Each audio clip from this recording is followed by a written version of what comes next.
In the news this morning, NBC takes one of its new conservative hires and tries to ruin her with an internal pile-on from sanctimonious anchors trying to act like they are deeply offended by her, all while hoping no one digs too deeply into their own terrible pasts.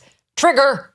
Ronna McDaniel, the former head of the RNC and a newly minted NBC News contributor, is probably going to get fired today, less than 1 week after she was hired by the network. Why? Because the children over at MSNBC are very, very mad. And I mean really mad. I want to associate myself with all my colleagues, both at MSNBC and at NBC News, who have voiced loud and principled objections to our company putting on the payroll someone who hasn't just attacked us as journalists, but someone who is part of an ongoing project to get rid of our system of government. In this instance, NBC News, either wittingly or unwittingly, is teaching election deniers that what they can do stretches well beyond appearing on our air in interviews to peddle lies about the sanctity and integrity of our elections. We weren't asked our opinion of the hiring, but if we were, we would have strongly objected to it. My colleague Chuck Todd went full William McAvoy. Is she speaking for herself or is she speaking on behalf of who's paying her? When NBC made the decision to give her NBC News' credibility, you got to ask yourself, what does she bring NBC News? Not about that. No. We welcome Republican voice. I wish more Republicans. I want Adam Kinzinger and Liz Cheney to get right here and come talk to me. The reality is, this isn't a difference of opinion. She literally backed an illegal scheme to steal an election in the state of Michigan. And our democracy is in danger because of the lies that people like Ronna McDaniel have pushed on this country. We've also said to election deniers, it's not just they can do that on our airwaves, but that they can do that as one of us, as badge-carrying employees of NBC News, as paid contributors to our sacred airwaves. Take a minute. Acknowledge that maybe it wasn't the right call. It is a sign of strength, not weakness, to acknowledge when you were wrong. It is a sign of strength. And our country needs us to be strong right now. Oh my God. Okay, so just to be clear, Ronna McDaniel has not done one thing in the past week to bring this on. No new information has been imparted to the NBC brass other than its anchors' professed horror at the notion of working with an election denier. A little bit more here from Nicolle Wallace. NBC News, either wittingly or unwittingly, is teaching election deniers that what they can do stretches well beyond appearing on our air in interviews to peddle lies about the sanctity and integrity of our elections. What we've also said to election deniers is not just they can do that on our airwaves, but that they can do that as one of us, as badge-carrying employees of NBC News, as paid contributors to our sacred airwaves. Our sacred airwaves. They must be protected, you see, from liars. After all, over at MSNBC, they are in the business of honesty. Now we know that the vaccines work well enough that the virus stops with every vaccinated person. Literally, the only people dying are the unvaccinated. And for those of you spreading misinformation, shame on you. Shame on you. Think about it. I don't know how some of you sleep at night. Republican voters don't vote that way. They don't vote based on economics. They're voting on race. Russia, Moscow, Russian, Russia, Putin, Russian. He is actually being prosecuted at the state level and at the federal level for fomenting an actual insurrection that caused a lot of blood, that actually caused the deaths of at least 5 people. The report of Special Counsel Robert Mueller has finally been submitted. This is the start of something, apparently, not the end of something. You now have a president, as you said, talking about exterminating Latinos. Okay.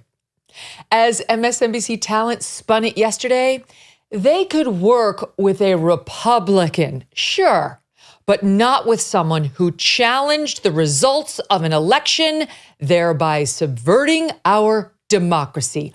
Hard no. The public's trust in the integrity of the U.S. Supreme Court is in rapid decline. It just so happens to be a recurring theme in our guest Stacey Abrams' new novel. I just first have to just to congratulate you on writing this just exquisitely crafted novel. Stacey, it's great to have you back on the show, and can't wait to talk about the novel. I just want to do a little bit of politics first. Brian Kemp and Brad Raffensperger to undermine access to the elections for average Georgians continues to reverberate. Abrams has a brand new thriller out tomorrow called Rogue Justice, which follows a Supreme Court law clerk, and she unpacks a riveting legal mystery. We're going to talk about that in just a moment. I am excited and cannot wait to make that a summer read for myself. On Wednesday, I asked former presidential candidate Hillary Clinton about this fact and how Biden should handle it. Do you think, you're a private citizen, that if he is convicted, he should go to prison? You know, I'm not going to substitute my judgment for the judicial system. You know, as you say, there are 4 cases, I think 91 counts. Oh, wait, what happened to our secret airwaves? I thought we couldn't have the election deniers on MSNBC, but maybe it just depends which election one is denying. Well, look, MSNBC really wants you to know that this has nothing to do with being on the left or the right. To those who are saying, hey, you had no problem hiring Jen Psaki, who lied for a living for years as an Obama and then a Biden spokesperson. What gives? Well, Jen Psaki herself weighed in on that. See, that was totally different, she explained, because honesty. Some, mainly in the right-wing ecosystem, have made the comparison to others who have come from government or politics into the media, including me. And that is a comparison I felt like I had to address. I got into public service for the same reason that many people do, to serve the American people. And there are many others who have followed a similar path, who I have a great deal of respect for. But here's the thing. That kind of experience only matters and only has value to viewers, all of you, if it is paired with honesty and with good faith. And our democracy is in danger because of the lies that people like Ronna McDaniel have pushed on this country. Is it just me, or does she remind you of Dora the Explorer?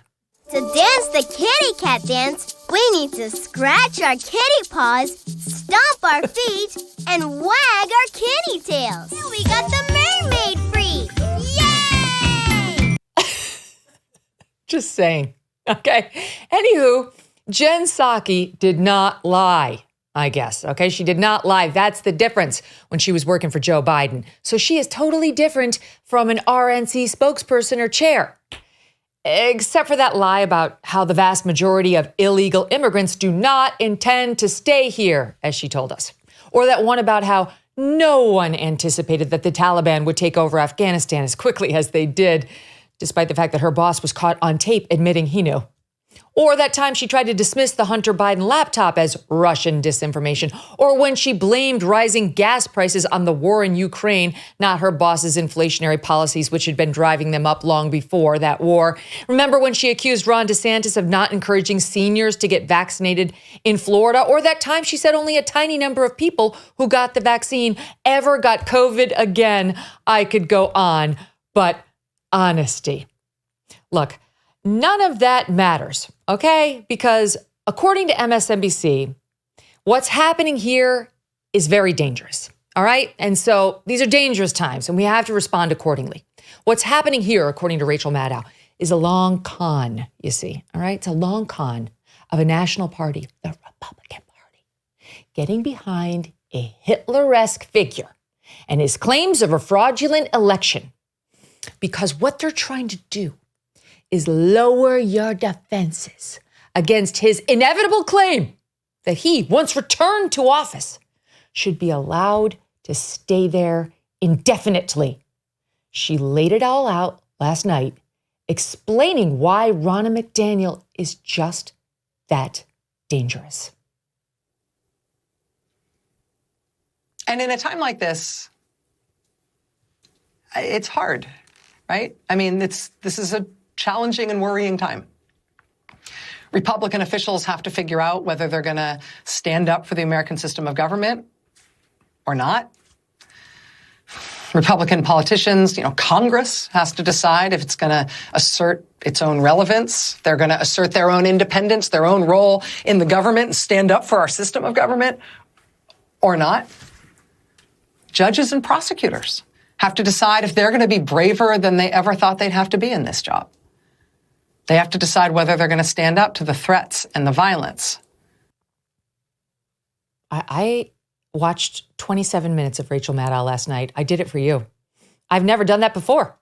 I could not believe the dramatics, the dramatic pauses, looking up at the ceiling, the faux wrestling with tears over the state of America.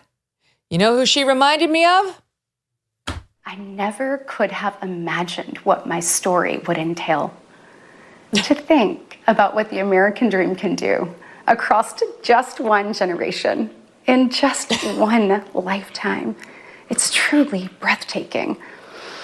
But right now, the American dream has turned into a nightmare. I can't. I need help.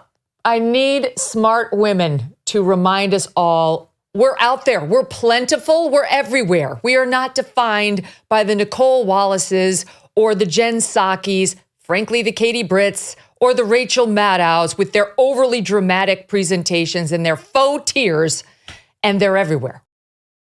Debt. You can go to bed thinking about it, and you can wake up thinking about it too. Here's the truth. The system traps you in debt.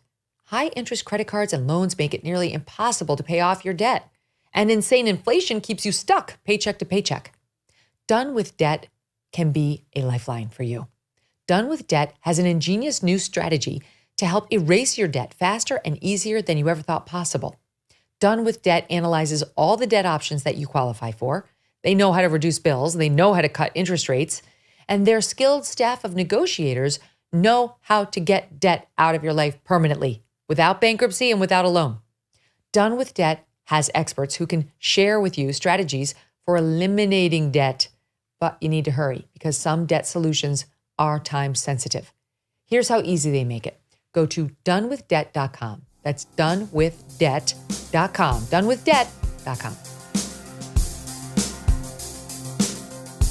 Hey, thanks so much for watching. If you like what you just saw, hit the subscribe button for more clips and full episodes.